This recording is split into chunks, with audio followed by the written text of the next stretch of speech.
để thế này đâu không mua à đi.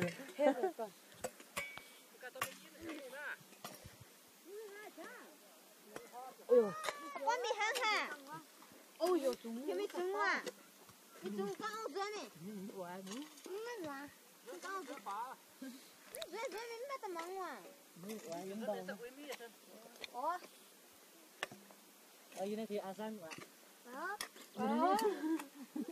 Mà tuy nhỏ quá là. Dễ la cho đắng cả. Nó quang tu còn. Dễ la cho đắng cả. Cái hả? Cái mua dính rồi. Ô mà cái tay mà rồi. Cho mình thằng quan. Con là to. À. Cho nhiều này con nói chứ. Mới cái bát là mắm đâu. Rồi lại rồi mới mắm rồi tao mới tay càng vô. Rồi. Làm ba một hộ ạ. Hố sao?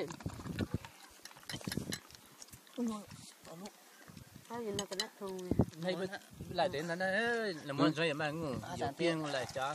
Đau mà tụi sao Không phải lót bèn tiêu nó. Con tao thấy sao? Chứ nó tốn ra bèn nó nhậu. Ta coi chỗ này. Chỗ bên nó mỏ sọt trong vậy. Nó làm một đó mát là xíu ra. Ủa thì siêu trắng. Chị dạ. Anh ăn đi em chụp mà.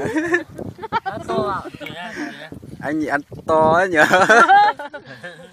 Ăn to vào. Được.